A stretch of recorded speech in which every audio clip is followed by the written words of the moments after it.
welcome back to the No Stipulation Podcast, the podcast where we talk about one of our favorite things, professional wrestling. I'm, of course, Brendan Smith, joined by my lovely co-host, Mr. Logan Loving. Mr. Logan Loving, how are you doing today?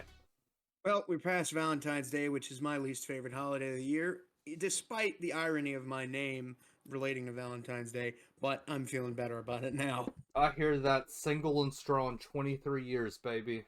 Nothing about straw, I'm just single. We try and appear strong, is what I meant to say. I thought you were going to say we try to stay single. I'm like, speak for your damn self. Oh no, absolutely not. I'm trying to do everything but that. We're on the prowl though, and it's fitting. All right, let's not say on the prowl. That seems okay. like the wrong terminology Okay. Here. All right. My microphone just fell over. That's no good. No, it isn't. Do you want to kick off the recap? I suppose I will. So, last Friday, we usually record these a day earlier, so forgive us if this comes out a little bit later than it should have. But last Friday we had SmackDown in... Where was SmackDown last week, Brendan? SmackDown was in Washington, D.C. Washington, D.C., our nation's capital. It's Joe Tessitore actually out on assignment this week, probably one of his other real obligations. But Vic Joseph from NXT took the stand, and a lot of people give Vic flack, but I think he did a great job on Friday. Yeah, it also helps that he was in the area as well. For another reason we're going to talk about in a minute. But start off the show, we had Cody Rhodes come out and cut a promo. Of course, on Raw, we had Jey Uso declared Gunther was his choice for WrestleMania, so we're getting Yeet versus... What does Gunther even say? Poor people. No class. We're getting Yeet versus Up Yours. But Cody, he cuts a promo to start off, talking about who's going to walk out of Elimination Chamber and face him. Cody says Solo's not going to face him at Mania. Thank God. Thank goodness. For that. Drew McIntyre comes out. Cody was listing the competitors that were already declared for the Elimination Chamber at the time, which was Logan Paul, Damian Priest, Seth. Seth hadn't gotten in yet, but he would be in. Punk and Cena. And then he says, and Drew McIntyre. And of course, the Scotsman's music hits, and Drew took offense to that. Says, you are one of the few people... Well, Cody says to Drew that you are one of the few people I can count on. I can count on one hand who've beaten him since he came back to WWE, and he doesn't think he's forgotten that. And I tell you this, Brendan, if Drew McIntyre wins the Chamber, not only would it be his third Chamber win, but that would make me so happy if Drew McIntyre faced Cody for the title at Mania. I think I would appreciate it too, but I think he deserves it for sure. Honestly, you could say that with just about anybody in this chamber, with few exceptions. One very big exception. Yeah. But I think of everybody in this chamber, you kind of count Cena in this, but I think Drew, after all the work he put in last year, deserves this spot. Yeah, and it would basically live up to the quote of that 2025 looks to be a big year for Drew McIntyre as well. Absolutely should be. It should be a big year for Drew McIntyre because that man cracked his skull open with a toolbox. Yeah, just hard for way. Our entertainment. Yeah, that was not scripted. That was not meant to happen. And I don't know how I'd feel if my coworker cracked me over the head with a toolbox, but he definitely handled it better than I would have. Yeah, he deserves a victory lap, and I feel like whether it be a win in the chamber or something in the near future, you have to give it to him. I feel like just because he won last year's chamber, they're not going to give it to him again, but that's a topic for another time. Yeah. After that, we had Jacob Fatu come out to the ring, and this is where the bloodline psychosis starts to kick in for one Paul Levesque. Jacob says he's going to bring the title to the family, that it should have never left. And of course, Solo Sikoa drives his car into the building, having jumped Cody last SmackDown. Jacob actually stops Cody because he wants to talk to Solo. Jacob says he's getting first piece, and Cody says, you can get the first words, I'm going to get the last.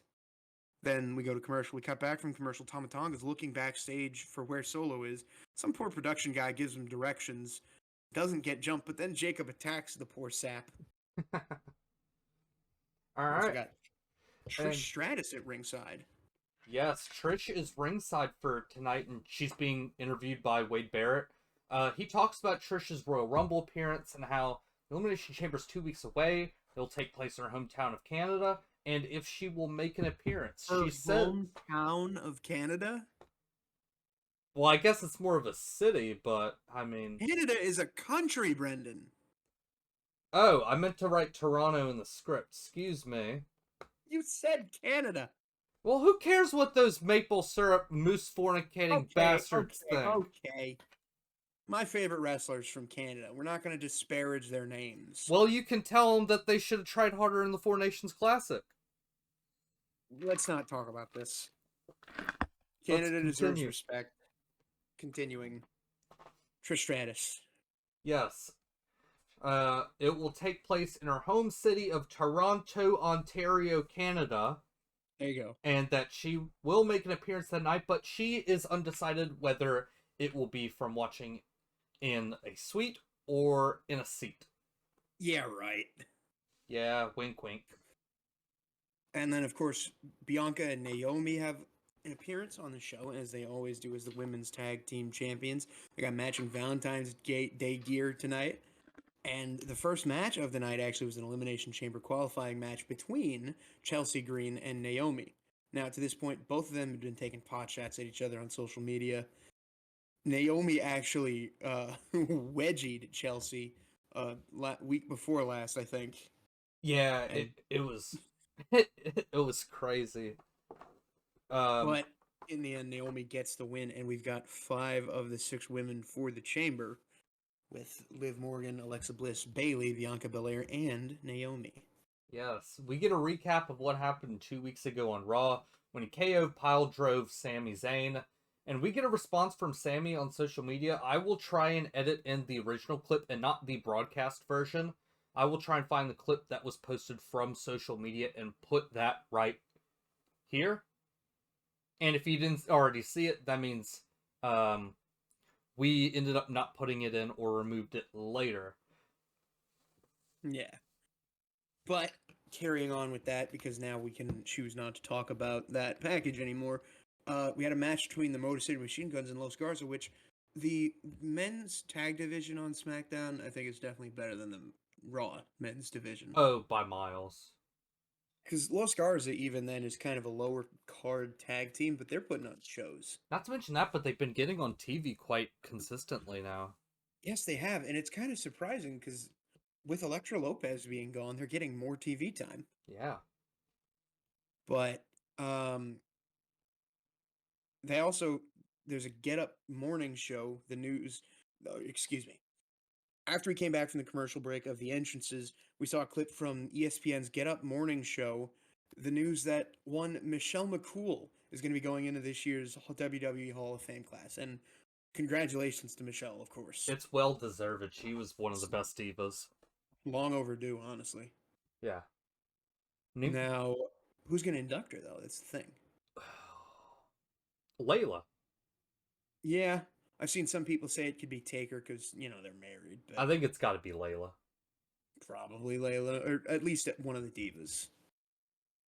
All right, and now we have that match between the Machine Guns and Los Garza.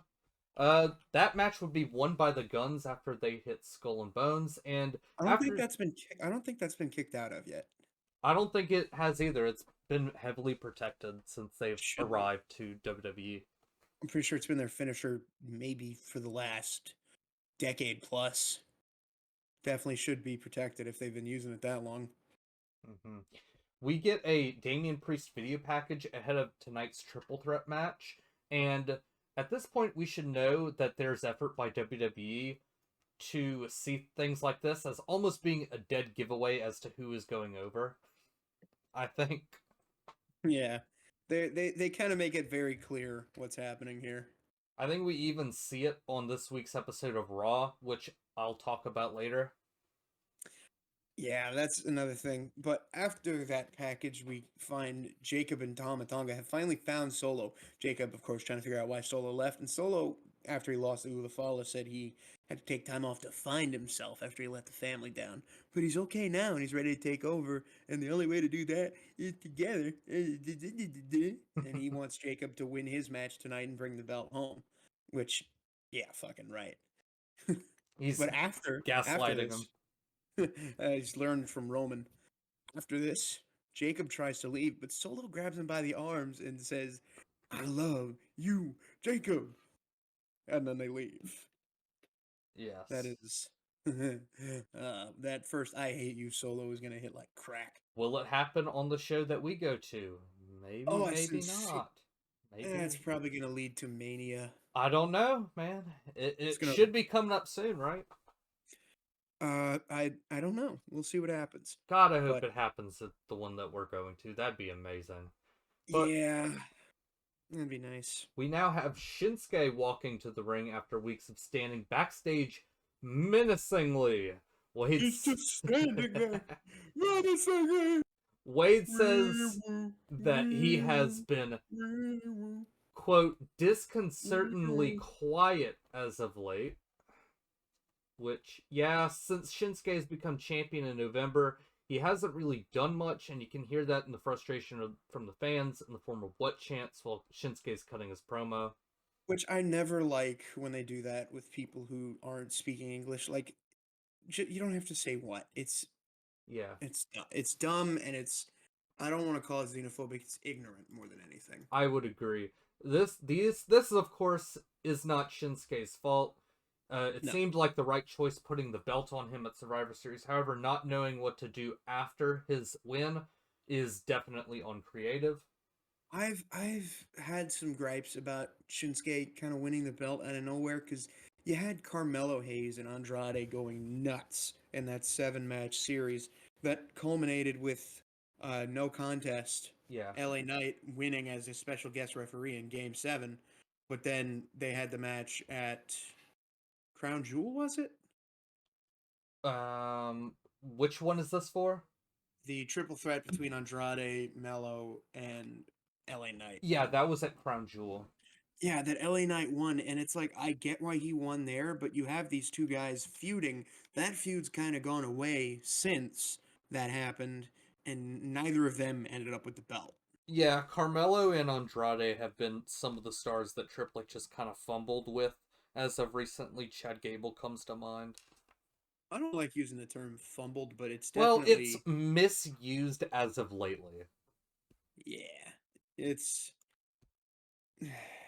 and I do want to have some faith that he's gonna get it back on track with these guys. But something I don't have faith with is the direction of the women's division in main roster, at least, because I don't know what's happening up there. I don't I don't really They, know what I can put the point of emphasis on for what's wrong with the women's division. I can just tell you that it's not as good as it can be. no, absolutely not. With all the talent in the women's division right now, I'm not gonna put the blame solely in Triple H's hands, but you have all this clay to mold, and you're making a little teepee. Yeah. Build something bigger.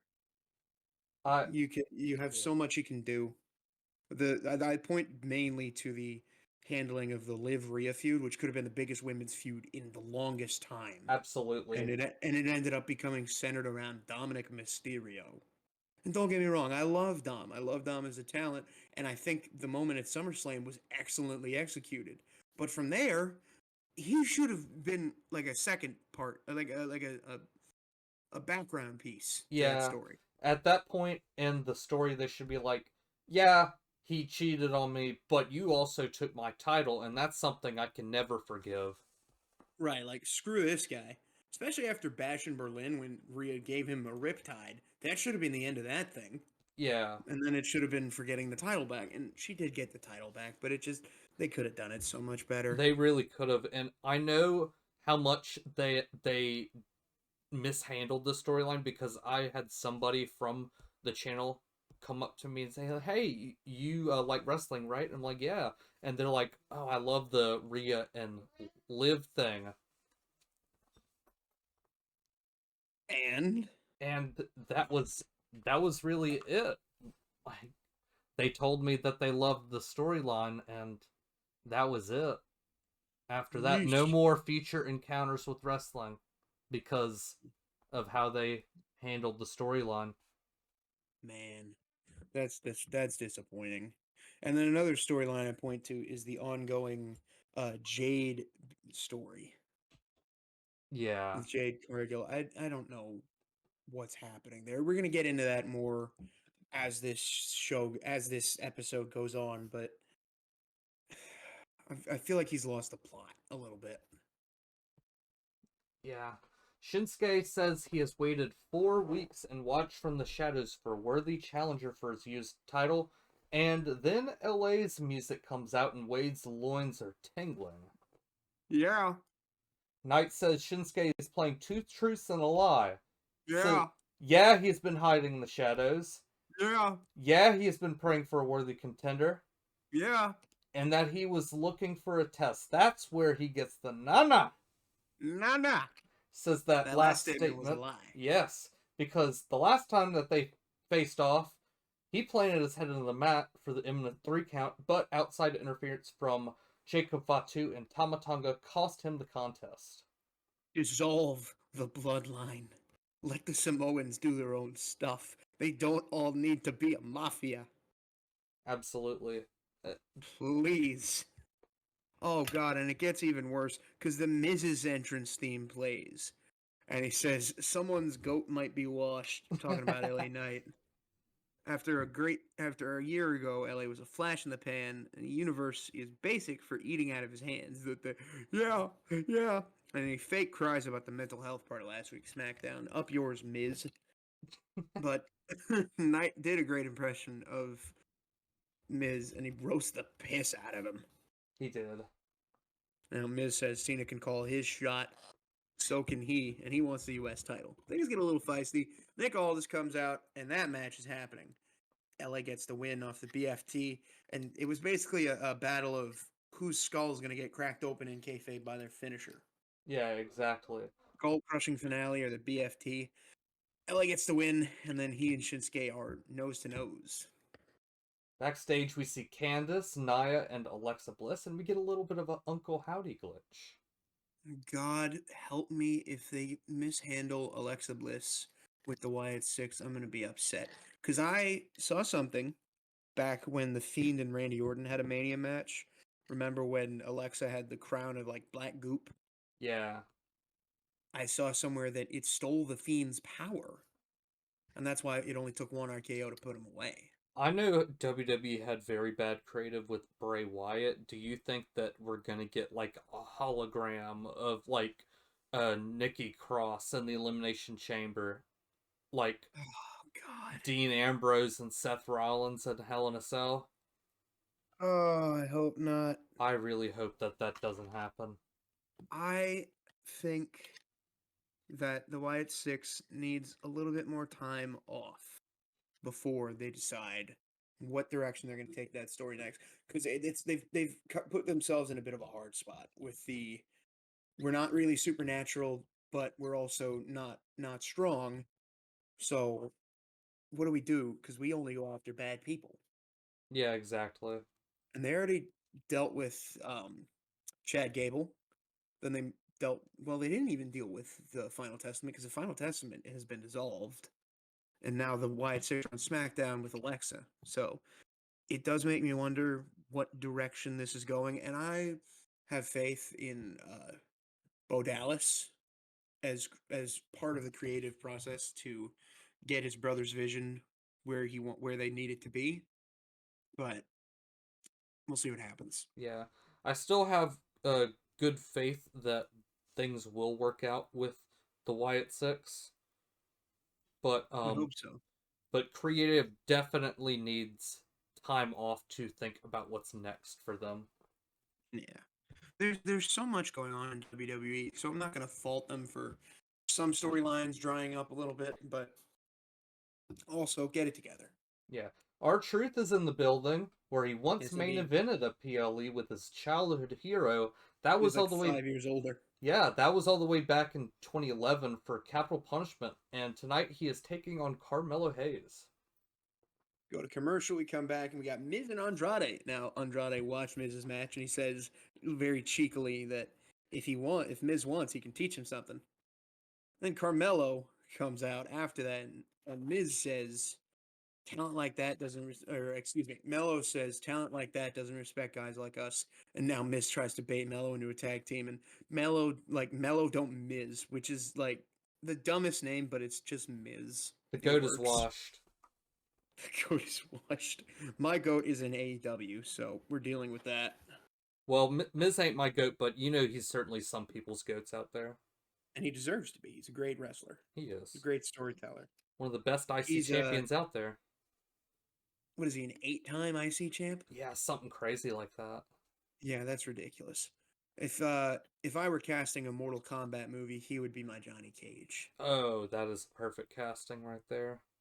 But after that, we Mello's going to the ring for his match with Truth, and we saw a clip earlier today that said Mello and Truth they had an altercation because Truth didn't understand the whole quote unquote him moniker because Truth thinks Mello thinks he's Tozawa, and Mello gets his second straight win, and honestly I know it's over a couple of people who hardly ever win these days, but I do like that Mello's winning again. I agree. He deserves it. I think he and Braun should be on the same echelon right about now. Yeah, it's time that he starts gathering up these wins and Yeah, if LA Knight, if LA Knight does not get this championship back, you know what? I'm gonna say this. I don't know if I would be thrilled, but I couldn't be upset if they run back that Crown Jewel triple threat at WrestleMania. I think maybe they could do a fatal four-way with Shinsuke, LA, Andrade, and Carmelo. He definitely could. He definitely could do that, but I don't know. I just want Mello to be competing for gold soon. Exactly. Him and Andrade, the work they put in that 7-match series, deserve to be competing for gold. Mm-hmm. I don't know if they should be winning it necessarily, but they definitely deserve to be in the picture. Exactly. We hear that KO has responded to Sammy's latest social media post, and if we can, we will show that here. Whenever we come back from commercial break, we see the Eagles Championship parade. And I assume that they showed it to the crowd in DC because you can hear very audible boos during the video. Of course, the Eagles beat the Commanders who play in DC in the NFC title game. Yes, indeed. But after that, we got another segment of the Street Profits, and I really like what they're doing with this. They haven't exactly wrestled a match yet, but this new like energy of them, I think, is what the Street Profits moniker should mean. Yeah, and I think even in the segment that they were in, Montez Ford said it best that it's the passion of these new Street Profits. Yeah, and I definitely was not expecting Angelo Dawkins to be as good of a promo as he is. And he's a good worker, too. Exactly, and I know a lot of people thought that Montez Ford, when he inevitably gets his solo push, which he still deserves, by the way, Yeah. he definitely deserves a solo push. Him and Dawkins deserve solo pushes because a lot of the time with tag teams, you see them split up. One guy goes on to become a star, and the other one's gone. A la the Rockers. Yeah. With HBK and Marty Jannetty. HBK is one of the best wrestlers ever, and Marty Jannetty is a wrestler. I think this is the tag team you put the belts on at Mania. Absolutely. And if we go into one of your nonsense ladder matches, it's gonna happen. It's gonna happen for the tag teams. I'm telling you. Brendan. For at least the SmackDown tag division. Brendan, not every WrestleMania needs a meaningless ladder match. Bro, this is not a meaningless ladder match. The way that they're building up these teams together, they are totally gonna do like a ladder match. Yeah, but also those ladder matches are very Vince, and we don't need that. God damn it, I want ladders. All right, moving on. Byron's actually, after that package from the Profits, Byron's interviewing Pretty Deadly, and Pretty Deadly has a championship match next week. Yes, in boy. New Orleans. Yes, boy. They could never make me hate Pretty Deadly, baby. I honestly think that they could win. 2. I doubt it. I'm sure they're gonna get hosed out of it by MCMG or the The Street thing Profits. is all right. So what team took out the Street Profits? It was DIY, right? Fairly confident. So Street Profits already have a reason to hate DIY. Mm-hmm. They, But they helped DIY at the Rumble. yes, So I very much doubt that if they have their way with it, Pretty Deadly is going to be the one coming away with the tag titles I don't know. because they I want to beat DIY. I feel like with what Triple H is doing, I feel like he's going to give the tag titles to every single team in this division at least once.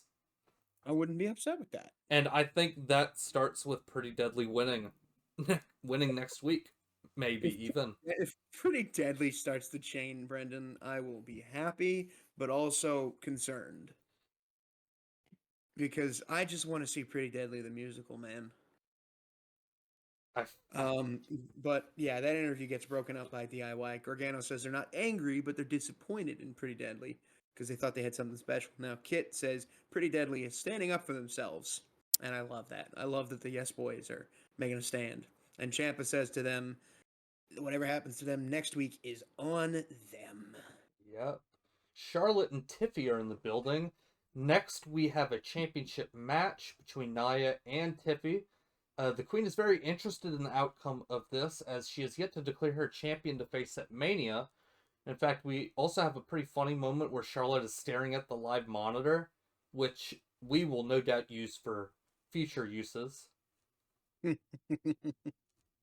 it's definitely interesting, but that match was cooking for a while. That match was cooking, but Tiffany tried to hit the PME, and Candice pushed her off the turnbuckle. The ref saw it. Bell rang. Tiffy wins via DQ, but they jump Candice. Tiffy gets a chair, and Trish Stratus hops over the guardrail to help Tiffany Stratton. Nia drops them both because she is a juggernaut. Speaking of juggernaut, we're going to get into that in a little bit. But here comes Charlotte, laid out, sits down and tells Tiffy, the Queen chooses you. So, sorry, Tiffany, get yourself a shovel because you're getting buried. God, I hope she does not. Baby, if you think Charlotte Flair is putting Tiffany Stratton over at Mania, I don't know what to tell you. Do we have any dirt on Charlotte? You're not going to go digging dirt out on people who don't really deserve it. Tiffy needs to say, hey, if you're going to bury me, I'm going to dig up some dirt about you. She needs to hold that girl ransom. The only real thing that Charlotte, I wouldn't even call this dirt. She's been divorced a few times. That's not dirt. That's just marriages that don't work out. That's their personal life. Yeah. I'm not going to attack. I'm obviously not going to attack her for that.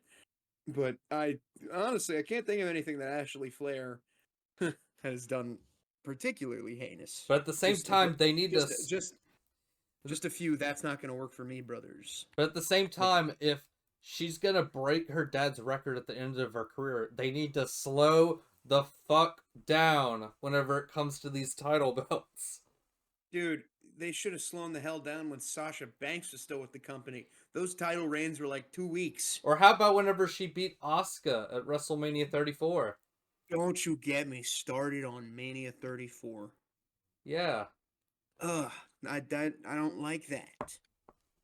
I don't like what happened at Mania 34. Shinsuke and Asuka should have won. Yep. Thank Charlotte God. Flair has 14 women's world championships. Bro, she's already getting there. She's going to be wrestling for like another 10 years. Slow the fuck down. She's 38. She's 38? Yeah, you think she's going to be wrestling until she's 50? No, not till 50, mid-40s probably. Yeah, I think... Well... But at the same time, they need to slow the hell down. Well, yeah, but also with Alexa Bliss cut this promo a while back during the Thunderdome era. What is Charlotte Flair without a title? That's what they'd have to figure out. Anyway, back to the show. Nick Aldis was backstage with DIY. or not DIY, excuse me, the women's tag champs, Jade and Bianca, or Naomi and Bianca, I'm sorry. They show them footage taken at the time of Jade's attack and some cell phone footage. You can see Liv Morgan and Raquel Rodriguez leaving the scene. And why? Don't tell me that it was Liv and Raquel this whole time. That's a cop-out. That's such cheap nonsense. Don't you look me dead in the eye and tell me that this story that we've been dealing with since, what, November? Is because no, it's yeah, since November is just Liv and Raquel. You can't tell me that it was Liv and Raquel. There You needs can't to look be a satisfying conclusion to this. because Jade's been on the shelf for so long, and I really wanted her to come back out at the Rumble I and really, figure something out. I really hope that they didn't write a murder mystery and didn't know who did it. That's very Vince booking if they did that, and that's a disaster waiting to happen. That might be very likely of what they just did. Speaking of Vince booking, I'm reading something from Fightful right now that one of his pitches for the 2022 Women's Rumble was to have Ronda Rousey come back and eliminate every other woman in the match. Yeah, that's very Vince. Oh, jeez. That would have. Oh, you know what? Triple H has definitely not booked the women's division as well as he should be, but I can't look people in the eye who say that Vince booked it better Yeah, because definitely. you cannot look at me and tell me that disgusting pervert treated the women better than Triple H. Yeah. And Triple H, like I said, definitely not doing good. Definitely not doing what he should be doing. But you cannot look me in the eye and tell me Vince McMahon was booking the women's division better than this. And the thing is that Vince had plenty of good good divas to work with too. All right, let's not discount the talent in the modern women's roster. Exactly, but I'm just saying that even like anybody with a brain could book that women's division at that time. And even then, he was still having like bra and panty matches. He was senile even back then.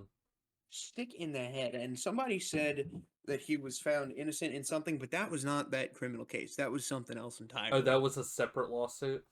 Yes. Okay. So he's still on trial for Janelle Grant. And we hope she gets her justice. Absolutely. But Byron goes backstage with Tiffany Stratton. She's going to focus on Charlotte, but it's hard with what Nia and Candice did to her a moment ago. Trish walks up and she pitches a tag match at Elimination Chamber versus Nia and Candice, and we find out later in the show that that is official. But go on, Brendan. Yes. I can't wait for that tag match at Chamber. Definitely.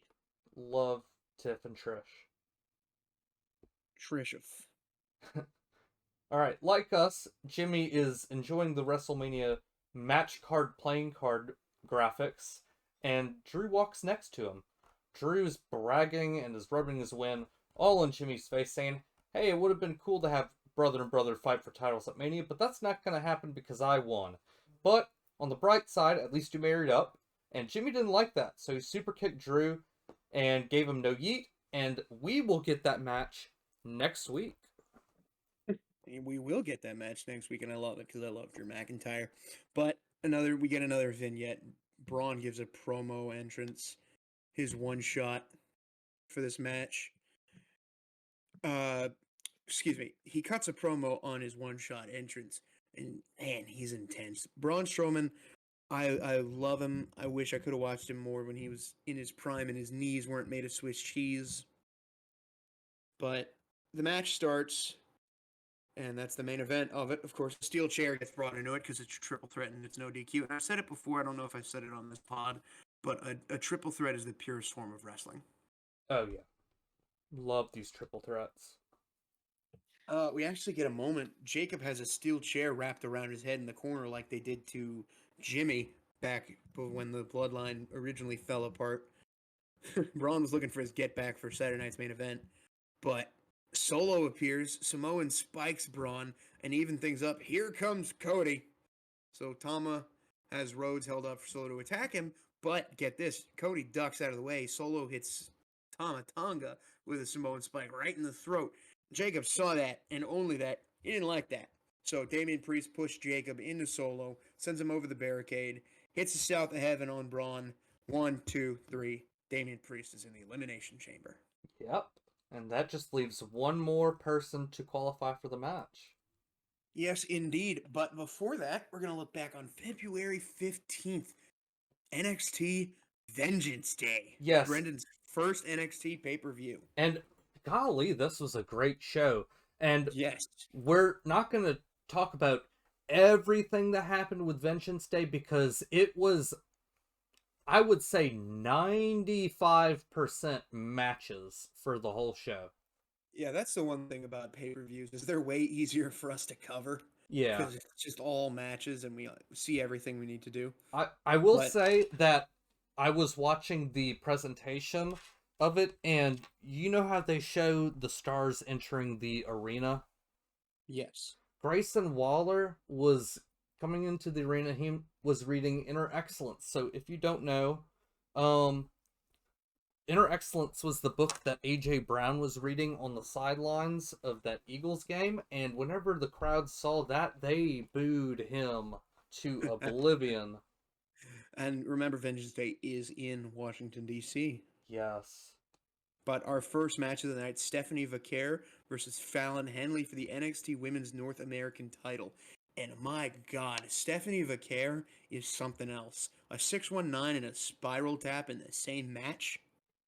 Crazy, man. And she is one of the best women's wrestlers in the world. And I was watching. What were you going to say? I was watching this match with my dad, and my dad, he watches the women's wrestling with me, and he said, this woman is really, really good. And she absolutely is, because she's been with, what promotion? CMLL. She was with AEW for a little bit, obviously, but CMLL is where she comes home from. And yeah, she is like I've said it, I'm going to say this until the day I die, or until it stops being true. The NXT women's division is the best division in all of wrestling. I agree. From watching this PLE, I completely agree. Fallon Henley, even though she just lost the mid-card title, deserves so much credit for what they've done with Fatal Influence. And I have this written later in the script for the NXT segment, but I'm going to say this again now. Fatal Influence is what PSE should have been handled like. Not the exact same way of the characters, but Fatal Influence is being treated how PSC should have worked. Yeah, instead of like badasses that lose every match, Mean Girls. These are badasses that win. Mean Girls, badasses that jump you backstage. And win. Yes, and win. But, of course, with all that, Stephanie Vaquer wins the NXT Women's North American title off of her finisher that she hits her finisher. I'm struggling to remember the name of it, and I feel awful, but I'm going to look that up right now. Stephanie Vaquer. But I will say this, that she does look good with that title. Package neckbreaker is what she calls it. Because that makes sense. Because every time I see it, I feel like, is she going for a package pile driver? And then she just ends up hitting them with a neckbreaker. And then, just for emphasis, because she had taken out the other two members of Fatal Influence, JC Jane and Jasmine Nix, who are also excellent wrestlers in their own right. But she climbs the top rope, hits a spiral tap. A spiral, I don't think people realize just how insane that is. A spiral tap off the top rope, pins Fallon Henley, 1, 2, 3, new NXT Women's North American Champion. And she's the third one. It went Kalani Jordan, Fallon Henley, and now Stephanie Vaquer. And there is so much room for this women's division. This is a somewhat new title, right? It came about, I believe, before Mania last year, or after Mania last year. Okay. It's still less than a year old. Kalani Jordan had the first reign. And then it was Fallon Henley, who I believe won it at Halloween Havoc. And she just lost the title now to Stephanie Vaquer, who, holy cow, she's going to have a great reign with this title. Oh, yeah. One thing HBK definitely has over Triple H is, obviously, it's obviously a smaller roster to work with, but you take the talent per capita in the NXT women's division, jeez. Yeah. I'll And then, man. yeah, I'm saying this Triple H better start having some junior bookers because man, I would love to have right. HBK's booking on the main roster. Yeah, I put a note in this later for the NXT segment. I'm going to get to it later. But we want to talk about some of the best in the world. Fraxium retains the titles against Inamura and Josh Briggs. And there was one clip that went viral of Inamura looking Axiom in the face. And he's like, puts his arms behind his back. He's like, chop fight. And Axiom goes for the, like, to sell it. He's going to give him a chop. And he just nails him in the face with the golden ratio. I love Axiom. That tag team, I can't think of anybody who can actually beat them in that division right now. Yeah, they're the But best tag team in the world, despite some people. but maybe we have something cooking in the behind the scenes because a new faction that's been teased comes out and jumps Fraxium, Briggs, and Inamura. And do we know their name? We know the names of each wrestler, but we don't know what their faction's called. Yes, but they have not addressed this on TV yet, so Not yet. I'm sure they're going to in the coming weeks. But after that, we get a promo from Stax, the underboss. He says that if Spears wants family versus family, then fine, because Stax is going to take him out by himself because they jumped the Don last week. yes. Then this match definitely surprised me, but I think as much as people don't like Eddie Thorpe, I think building him up as a heel in that upper card men's division is necessary because there is not a lot of like strength in the men's division in NXT. Yeah, which is kind of why I'm glad that they got Ricky Starks in that. Um, Well, hang on. I was gonna bring that up. Talk about that. Talk about that in a bit. We'll talk about that in a bit, Brendan. All right. But Eddie Thorpe hits Trick Williams with a low blow, and then he hits his own trick shot on a trick and pins him for maybe the most surprising 1, 2, 3 of the new year.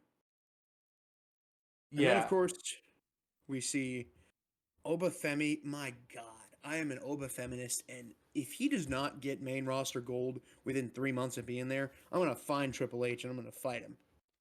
Yeah, whatever brand he goes to, he needs to win gold immediately. I don't care if it's the IC title. I don't care if it's the World Heavyweight title. I don't care if it's the US or the WWE. Put a belt around that man's waist. He could solo the tag division. He He could. could. He literally does in this match versus A-Town Down Under. He literally beats both of these guys pretty much single-handedly, although it's not without infighting. And it's hilarious to me because HBK is booking the breakup between between Waller and Theory better than Trips is. Have Oba Femi be the tag champ. Just the tag champion. It's That like would be hilarious. Braun Strowman and Nicholas. Except there's no Nicholas. He's. But I wonder where that kid is now. I think he's one of the producer's sons. Oh, really? That explains a lot. That's why they Nepo but, baby. All right. Imagine going to school the day after and be like, hey, what'd you do over the weekend, Nick? Oh, I became a WWE Tag Team Champion. What? Yeah. That's the craziest story for a child.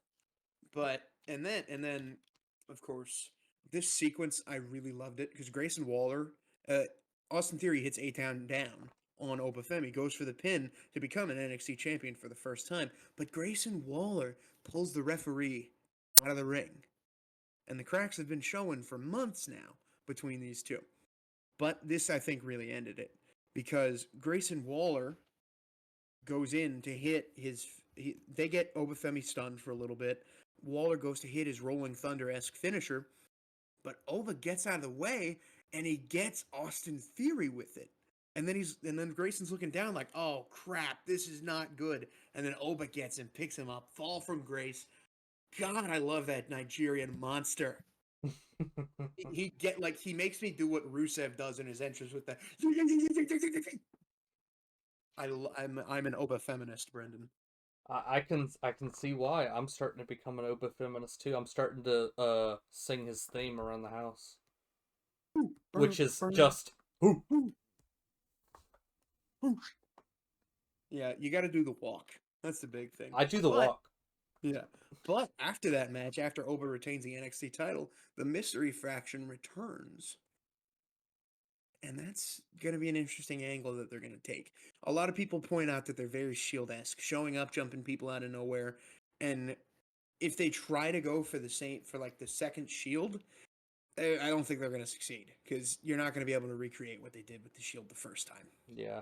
Maybe this is more of like a Nexus situation. That didn't go so well either. Yeah, but at the same time, you have a chance to... Cena gonna bury this group by himself again. John Cena! He wins the Elimination Chamber? What? He's going down to NXT? To fight these new guys? What are we doing? It's a handicap match. Cena hits them all with an AA and it's over. Oh, Christ. But in the main event that showcases just how damn good this women's division is, we get the Fatal 4-Way. Cora Jade, Roxanne Perez, Julia, and Bailey visiting from Monday Night Raw.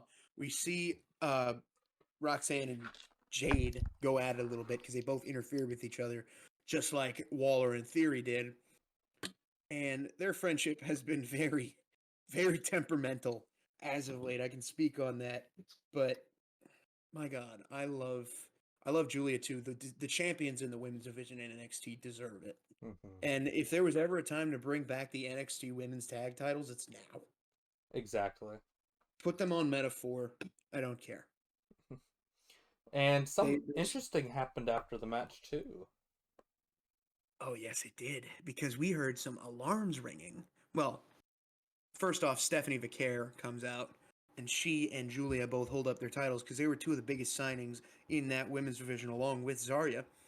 But speaking of signings in that women's division, we hear a siren sound off, and out comes Jack Sabrina Carpenter, Jordan Grace. God, she's so good.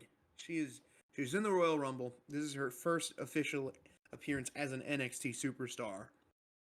And there's so much graps in the women's division, Brendan. I don't think you can properly understand just how much graps there are in the women's division. Bro, I know. Even the Metaphor.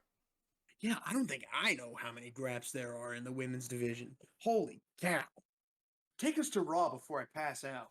Alright, so we are at Monday Night Raw live in Charlotte for the 14th time. Tonight we'll have some of the final chamber qualifiers as Seth will battle Finn Balor, Roxanne Perez will battle Raquel Rodriguez, Ivy Nile and Dakota Kai will go one-on-one for the number one contender spot for the women's IC belt.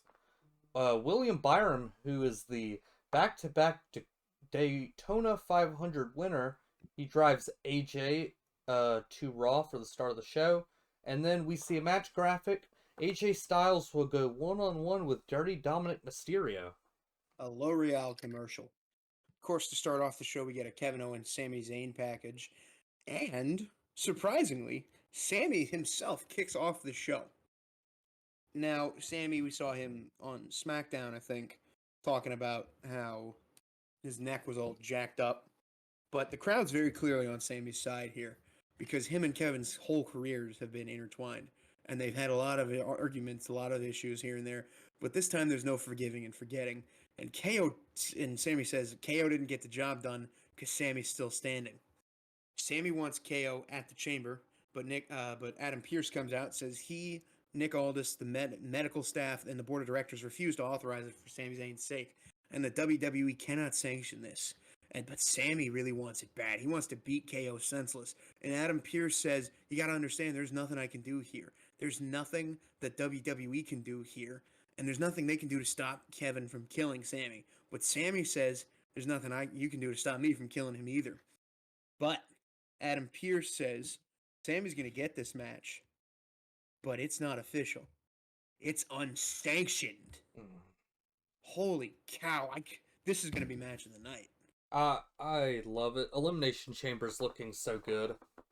And it's definitely questionable why they're not taking this to WrestleMania. But This I, match is gonna tear. I This think match is gonna. that's because a certain somebody might return. Huh? Randy. Oh yeah, that too. Randy will likely come back. If he comes out and if he punt kicks KO, I'm gonna pop like you've never seen before. Love it. But holy crap, this match is gonna tear the house down. There's no ref. There's not even. It's last man standing without a referee. And I cannot wait, Brendan. It's hard to say in words, but I am so excited for this match, dude. I uh, I can't wait either, man. Just these, like Sammy said, these two have so much history, and whenever these two go one on one, it really is a treat.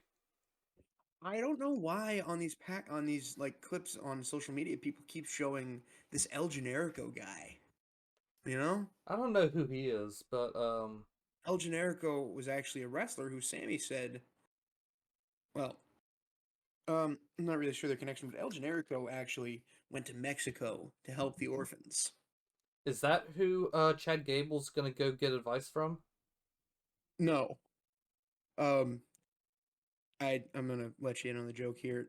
Um, El Generico is Sammy's Ring of Honor persona. I know that. Oh, well, shit. I was just Cut this out. I was just being funny. Cut this part out. I couldn't tell if you were serious. No, no, Um, no, no. but yeah, they keep showing El Generico and Kevin Steen in these packages, and I don't get it because what do they have to do with Kevin Owens and Sami Zayn? I don't know. Either way, they show us a clip of Raquel and Liv walking away from Jade on last SmackDown. Judgment Day was backstage, and Liv, I think, being the devil in Dominic's ear because she's proud of him, and Dom's talking behind Finn's back about getting a new member. Finn walks in, talks down to Raquel, which is hilarious because she's like half a foot taller than him, but Finn's adamant about no new members. No new members. No new friends, no new friends. But after that, we get AJ's first match back from injury. Brendan, you talk. I'm sorry. I've been letting you talk a little bit. I'm sure your throat is quite dry. It is. My water bottle's empty, actually. All right, Yeah. so Dom was Punk's first match back in WWE, and now Styles' first match back from injury is And I with love Dirty that. Dominic Mysterio. I love that for Dom, and he really deserves better. He does. From They're booking. they're Break up clearly the trying judgment. to Break up the judgment. push him as a pseudo face a little bit. But, of course, the usual Judgment Day nonsense ensues. Dom and AJ both look great for various reasons, but the crowd actually miscounted AJ's win off the Styles Clash. Did you hear that? I did hear that. They counted early. That was hilarious. And then after the match, what happened, Brendan? Braun appears to attack AJ, but instead of spearing AJ Styles, he spears Dirty Dominic, and AJ throws Braun out of the ring. Braun, fired up, he takes off his shirt and he throws it at AJ, but AJ caught it in a And 1,000 plus aura move. that was Roman catching the mic from Brock. I loved that clip. I do. I hate Brock, but that was a good clip. But yeah, you can definitely see AJ's getting into the IC title picture right off the bat. Yeah, absolutely. They're probably lining this up for Mania, right? Well, I don't think I'd be mad at it. I don't know if they're going to be able to stretch it to Mania. Either that or Elimination Chamber. I don't know if they're going to pull it. They already have 4 matches on the card, don't they? Don't they usually do 5-match cards? For Chamber? No. Really? I don't think so. Last year it was Judgment Day versus New Catch Republic, Nia and Rhea in both chambers. Huh, alright. That match being in Australia was so ridiculous because I was up at 4 a.m. watching the men's entrances. I'm like, Randy, quit lollygagging. Get in the ring. I did not bother watching that. Get in your pod. That is just a note for me to say. If there is an overseas pay-per-view that takes place in the middle of the night, we are not live streaming that. Exactly. I'm not doing that either. I'm sorry. Oh, I might just because I'm tired watch it, but yeah, that's not happening. That's a turn off your phone, watch it in the morning type deal. Yeah, exactly. Thankfully, this year's Chamber's in Canada. So we shouldn't have trouble with that. Yeah, backstage we see American Made. Ivy is seemingly the voice of reason in this faction as the only sane-ish person in the group. Dakota calls Ivy a whippersnapper. I don't know the age difference between the two, but we'll see that match later as next a chiropractor who which That that is is that is the next match, Brendan. yes, that's what it said, right? Something like that. Dakota's 36 and Ivy's 32.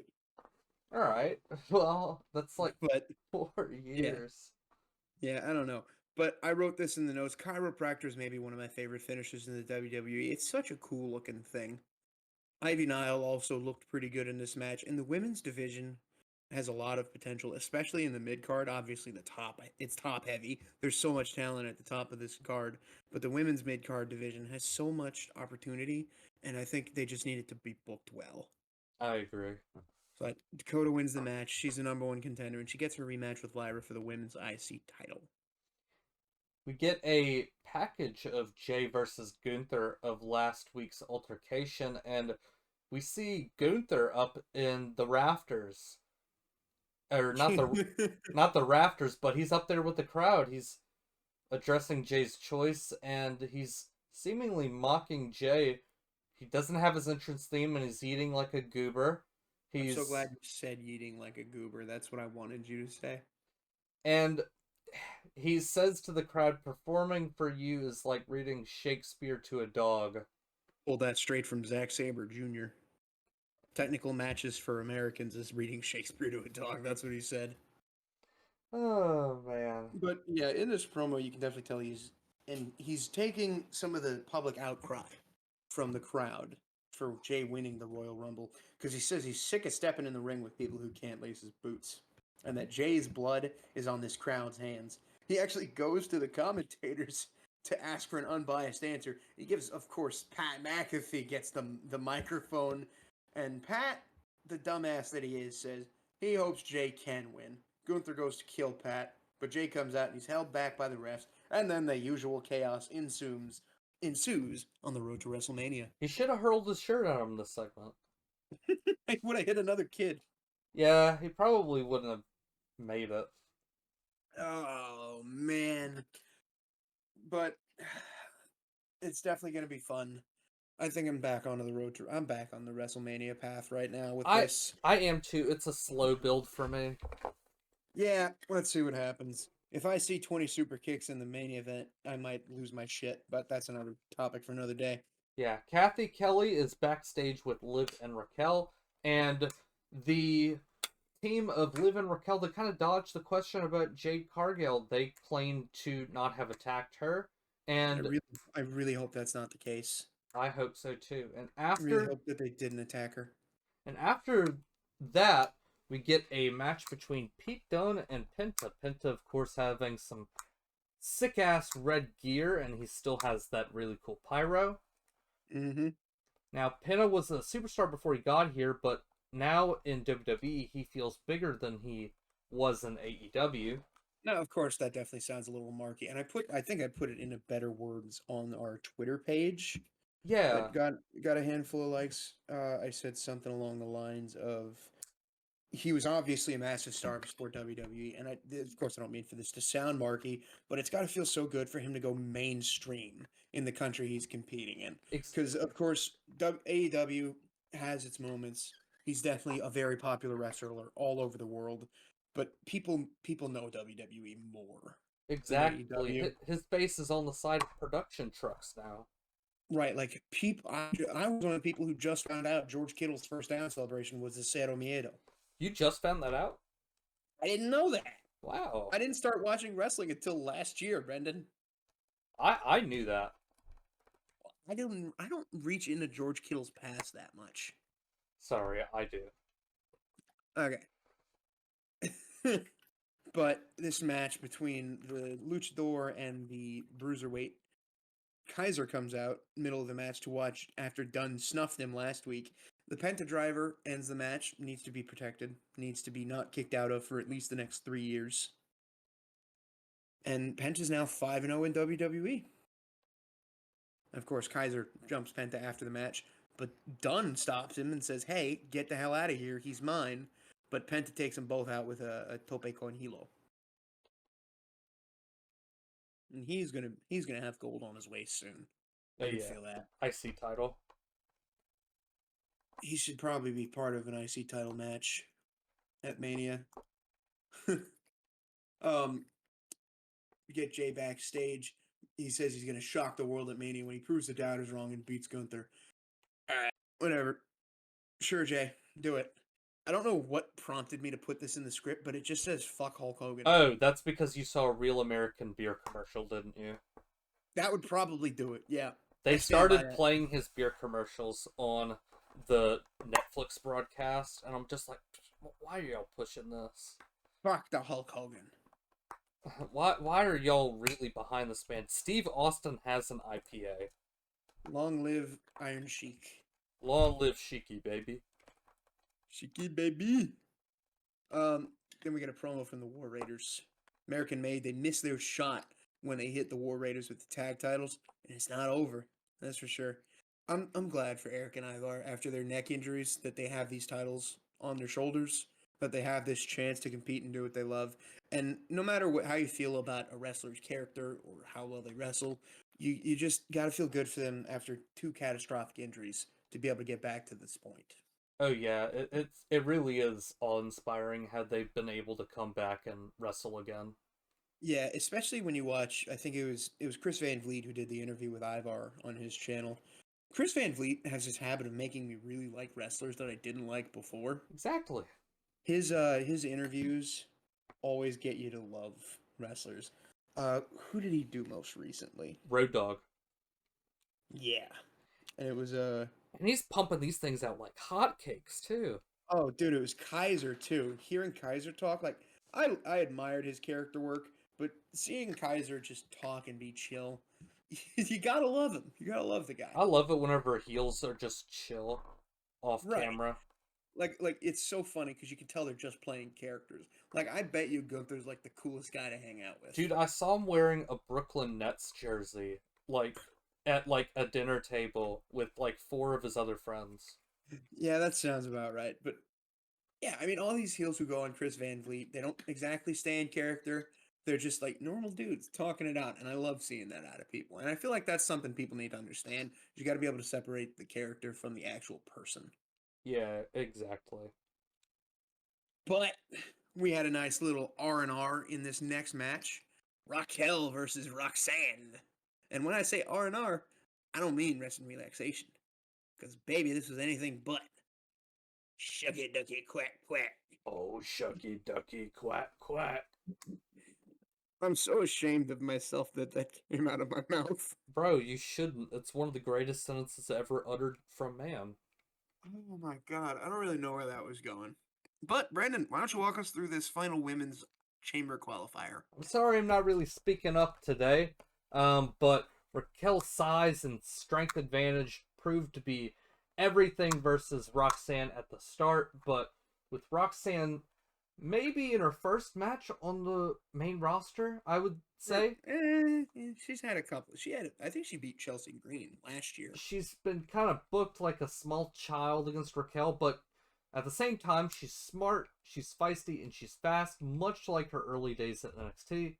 Before she had the title. Yeah, she is so freaking talented and is definitely looking for singles gold within the calendar year. I think that she's probably going to be one of the ones to take Lyra's belt. I think she, so too. She took it off her. She took the NXT title off of her last year, and was the longest reigning champion in all of WWE before she lost it to Julia. But yeah, Roxanne is. She might have a nasally voice, but she can cut a promo, and I love her, and I'm so glad that Triple H did not look at her and say she's too small. She can't win, because she won this match. After Bianca and Naomi, they came out, they jumped Liv for supposedly, and I say supposedly, out of a prayer more than anything, that because they supposedly jumped Jade and threw her into that car windshield. I can't get the image of the pose out of my head. Why was she laying like that? She was laying like a Family Guy character on that windshield. Yes. Oh my goodness. Um, but yeah, Roxanne hits the Pop Rocks, qualifies to the Elimination Chamber, and that gives us the 6 win in the field. And Raquel actually did her job as a bodyguard for once and pulled Liv away from Bianca and Naomi. But with that, we have the women's chamber set. Naomi, Alexa Bliss, Liv Morgan, Bianca Belair, Bailey, and Roxanne Perez. Oh, baby. Absolutely stacked chamber. It should have been Io in there. It should have. It should have. Instead, she gets a match on the Raw after Elimination Chamber. What are we doing, Triple H? If she doesn't win that damn title, I'm gonna go and scrub your bald head until it hurts. It better be a triple threat match at Mania. It better be that match better be the damn main event of this Raw. Because if it's not, oh my god, if it gets pushed down the card like Lyra and Dakota's IC Women's Championship match did, I'm gonna fight Triple H. Because it's moments like these where the vim and vigor of my history, of my family history, comes through to me, and it makes me just, the women in this company deserve better. They got better sort of after Vince left, of course, because Vince sucked, but they still deserve better. Agreed. But that's not the end of the show. Had Seth actually backstage in an interview for his match with Finn, and after Seth comes out, Karrion Kross calls out Sami Zayn. He says Jay and Seth have lost their minds already. Sami's nuts for trying to fight KO already. Could this tease a Karrion Kross Sami Zayn WrestleMania match? That's what I was thinking, and honestly, I don't know if I'd be opposed to it. It could be a good way to get crossover, or just absolutely buried. Yeah. I don't know. Depends what they want to do. Right. It definitely is interesting to see where they're going to go with this. But I'm a Karrion Kross fan. But the problem is he hasn't had a match, I think, since the Wyatt 6 match. Yeah. And that's not a successful way to build a wrestler. I'll tell you that much. Yeah, we have a package from Io Sky. She says that her path to Mania is unclear. Rhea cost her the qualifier, and she doesn't know why it's not on the chamber card, just like all of us, Io. Well, I don't know why it's on the chamber card. That was me. Oh, well, I wouldn't be surprised if she said that in her package either. Oh, definitely not. She probably said that too. The New Day is in the ring. They, of course, attacked Ray after Raw went off air last week with the steel chair to Ray's leg. New Day sucks. New Day sucks. New Day does indeed suck, says the crowd. They say the crowd should be on their knees thanking them for taking out the poser and Rey Mysterio and the overall bad father. The LWO comes out and Dragon Lee says New Day sucks and they jump the New Day. And that's always hilarious to me because the New Day was beloved for so long, but holy cow, they got to being hated quick. They did. All it took was just them turning on Big E. And if Big E comes out at any point in his wrestling garb, I'm gonna pop. If we hear y'all want to go big, I'm gonna go oh. I really hope that the audio captured what I just heard, because all I heard was you going, oh! And it just cut off, and I'm praying that that's what the audio captured. But after that, we get some confirmations for next week's Raw. We got Lyra and Dakota for the women's IC title, which, okay, sure, make it the main event, please. And we get the women's tag titles match between Jade. I mean, why do I keep saying Jade? I got Jade Cargill on my mind. It's hard not to. She's carved like a goddess. She's a great wrestler, and she's part of the storyline. But we do get Liv and Raquel versus Bianca and Naomi. And if Jade is gonna come back, this is the time, and they need her to come back and do what Roman did at SummerSlam. Kind of side-eye Liv and Raquel, but actually go after whoever attacked her between Bianca and Naomi. Or just kind of be like, I know what y'all did. I'm going to tell the whole world next week on Raw or something. if we get another cliffhanger, I'm gonna flip my shit. Oh. Oh my god! But then we get Seth versus Finn Balor in the main event. Balor actually starts early. He beat the hell out of Finn before the bell. Hits a pedigree early and a coup de grace attempt. Seth was selling his ribs hard. Finn gets angry, and it looked for a while that Finn was going to get the win. And we saw that moment where Finn looked like he almost forgot to kick out Yeah. of that 3 count. But Seth ends up prevailing with a curb stomp to qualify, and pin Balor is official. We get our men's chamber field. Damian Priest, John Cena, CM Punk, Seth Rollins, Drew McIntyre, and Logan Paul. Which chamber are you more excited for? Ooh, that's a tough one. Of course, the men's chamber has all that star talent, but I think if you're looking for pure graps, you might get more of that out of the women's That's chamber. what I'm saying. Whenever it comes to star power, it's the men's, but whenever it comes to graps, it's going to be the women's. Of course, that's not to discount the women's star power because they got two-time champion. Naomi's a two-time women's I champion. believe so. Alexa Bliss, who's, of course, Alexa Bliss. You got Liv Morgan, also a two-time women's champion. Bianca Belair. Oh, Bailey, you're so fine.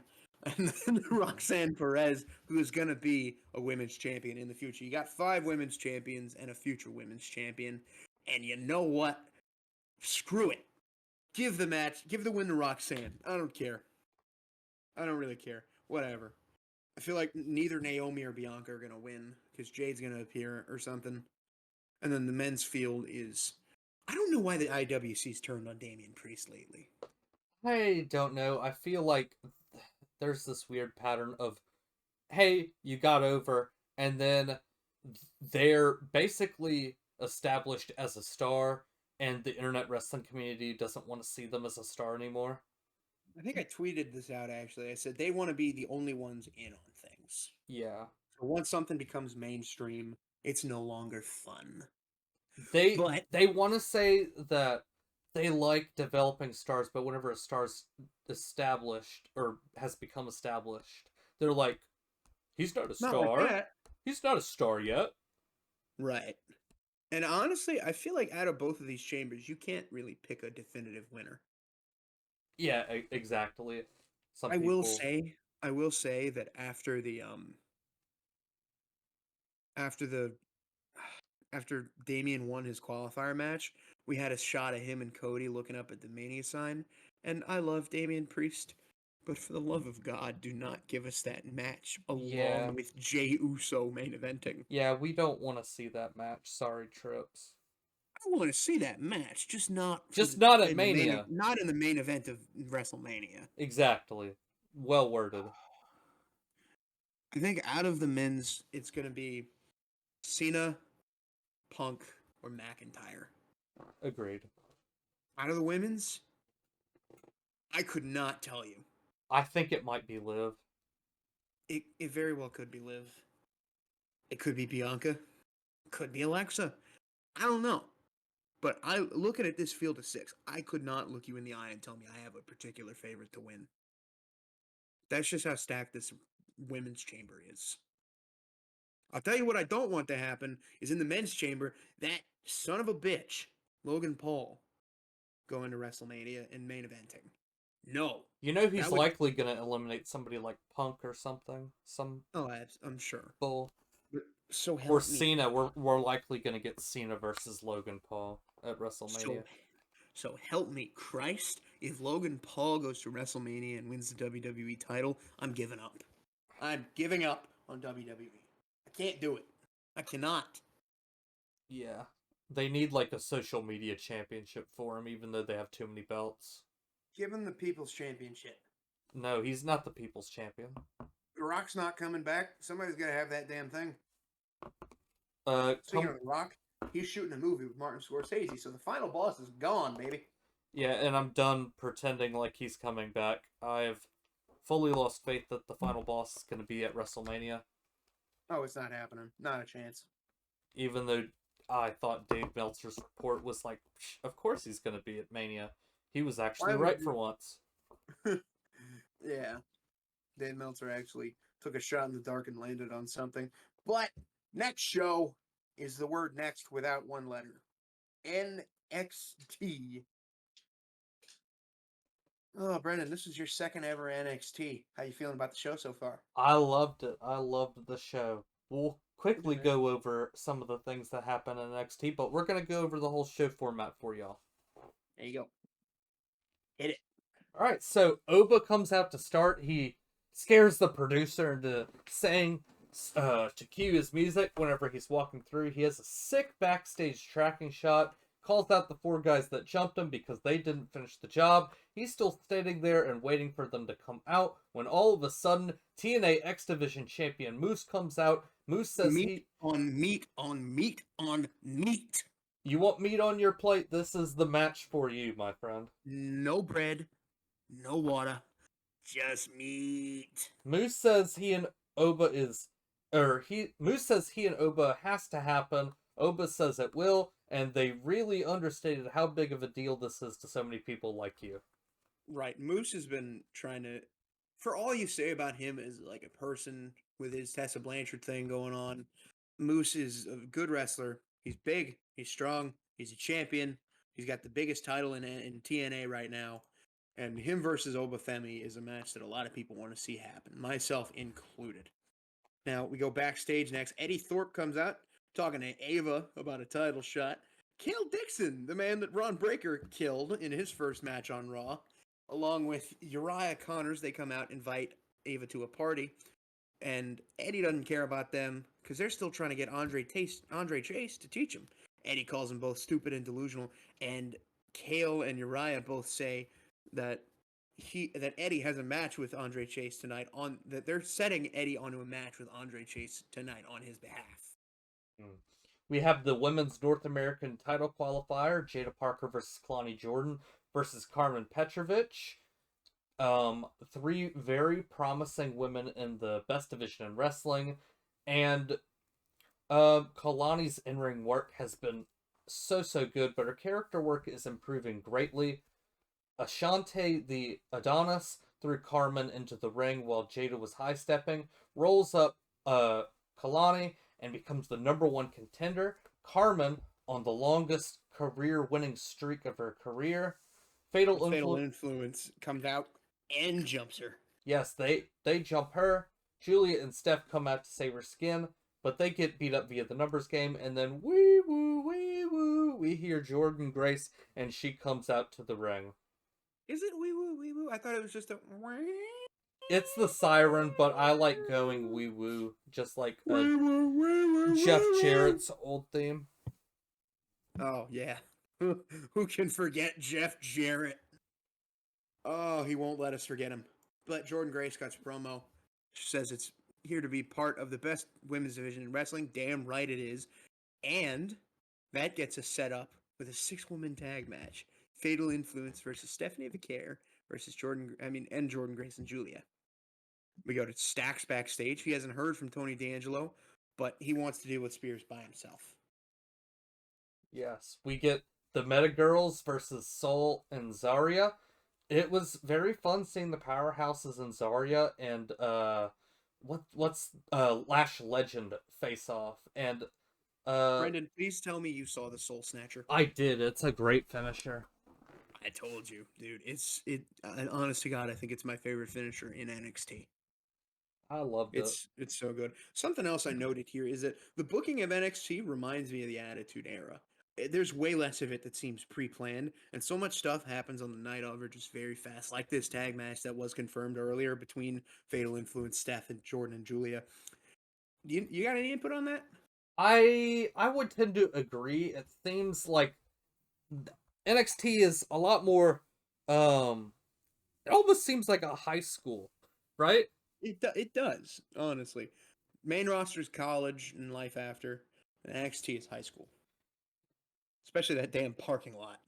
Oh, you haven't seen much about the parking lot. It's horrifying. Oh man, but we go backstage with Wesley, Tyson, Tyreek. Seems like they have a trio. Wes says anything can happen out of anywhere. And Brendan's favorite appears out of nowhere. And they still haven't said his name up to this point. But he's here officially, And I wrote down that they had to have been messing with us about not telling us his name for so long. But I talked about this earlier with Eddie Thorpe. The men's division just got a much needed upgrade. Oh yeah. Then Ethan Page comes out, and he did the exact same thing that Ricky's done. The Ethan Page patch, or the Ethan Page path, excuse me. You come to NXT, you get your first match. One of your first matches is a title match, but Ethan says there's only one Ethan Page, and the spotlight's not big enough. And then Javon Evans comes out after getting cracked in the jaw on Saturday. He jumps Ethan, and Wes Lee comes out. He says he knows who Ricky is, and Wes wants the first shot, but Ricky punches him in the mouth, signs his contract, and then we get a shot of that contract. Ricky Saints has signed his WWE NXT contract. We could go hours debating how we feel about the name, but just go ahead and tell me, has your tone changed a little bit over the coming days? I think my tone changed as I was texting you about it during the show. It's fine. It is It could be fine, and we will it could get be used to worse. it. I'm sure. Yeah, I'll definitely get used to it. I think it came down to copyright stuff, but I like that they kept the starting S and the last S. Starks to Saints is not that bad of a transition. Yes, the IWC was going freaking mental, but me as a Saints fan and a proud resident of the state of Louisiana, I was smiling ear to ear like a Cheshire cat. Now, I'll tell you what got me smiling is we cut to Fraxium backstage, and Axiom looked so cool in that black mask. I aspire to look as cool as that ever in my life. But then the NQCC comes out, and holy shit, they call that the Hardys for a match next week in Cincinnati. Matt and Jeff Hardy are coming back to WWE. Man, I love it. Oh my god. But speaking of tag teams, Ricky coming out of the ring. Ricky Saints coming out of the ring. He says, "Whoa, this is crazy," because he'd seen several tag teams were laid out backstage, likely by that Shield-esque foursome. I wonder what their name is. Don't tell me they're going to be called the Sword. Because if they're called the Sword, oh, so help me. Somebody needs to look into WWE's trademarks, and we'll probably get our answer. I'm not doing that. But we get Sean Spears versus Stax Lorenzo up next. We get I think pretty sure this is Sean Spears' first match in months. He had a match with Tony D'Angelo for the North American title. And I think this is his first match since then, since last year. Izzy Dame is still with this group of Nico Vance, Brooks Jensen, and Sean Spears. Spears attacked Stax's neck the entire time. And Sean Spears, of course, a lot of people remember him for the Perfect 10, Ty Dillinger. Also, for getting kicked in the face by Shawn Michaels as Stan. Mm-hmm. You know, Yeah, that? I kicked Stan. I just kicked Stan. And that was Sean Spears. And his finisher, C4, it's kind of just a Death Valley driver, but I like it. It's nice and simple. Then we go backstage. Moose says he's going to destroy. Lexus King confronts Moose. He doesn't like that the TNA wrestlers are not putting their titles on the line. Moose says he'll take care of Lexus next week in Cincinnati at Roadblock. Is that Roadblock, or are they just going to Cincinnati? It's just TNA in Cincinnati. Yeah. NXT Roadblock is in March. Yes, and in New York. Yes. But then Dixon and Uriah still trying to revive Chase U, talking to Andre Chase. Andre's wrestling in a white button-up t-shirt. That is psychotic. I got to tell you. That is just purely psychotic. I literally wrote this down. I said, Andre wrestling in white button-up. Absolutely insane. But we get the match. Eddie Thorpe's entrance just flooded the PC with smoke. And obviously, Andre Chase can still go, but the fact that there's no Chase U is not inspiring him. Dixon and Uriah Connors are walking into the crowd wearing Chase U shirts, trying to pump him up. And he went for the Chase U stomp again, where he's like, give me a C, give me an H, and so on and so forth. But he lost his heart. He lost his fight. Eddie Thorpe wins off an Impaler DDT. But Trick Williams calls out Eddie Thorpe after the match. And he says, if I'm going down, you're coming down with me. That's going to be fun.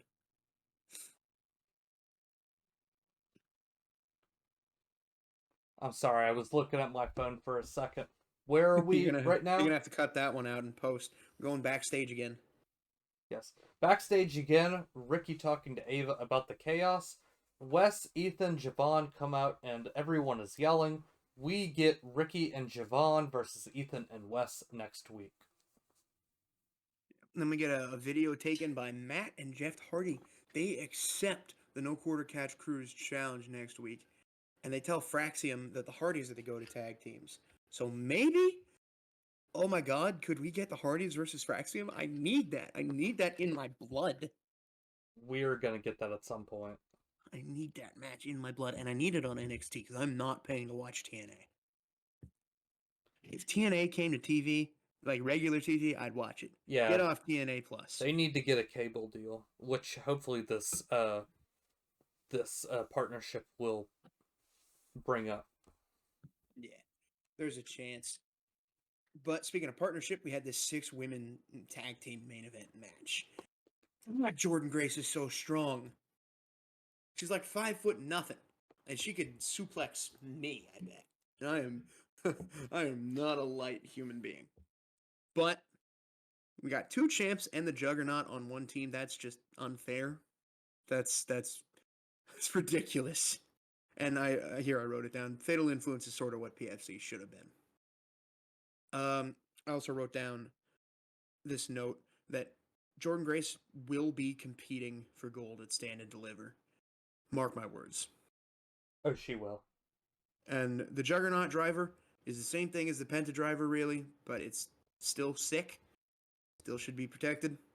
And as the show closes, that unnamed group leaves assistant GM Robert Stone in a heap in his office with paint on the wall that says, "No one is safe." Ooh, a great cliffhanger for next week. Yes, and that, speaking of cliffhangers, ends our show.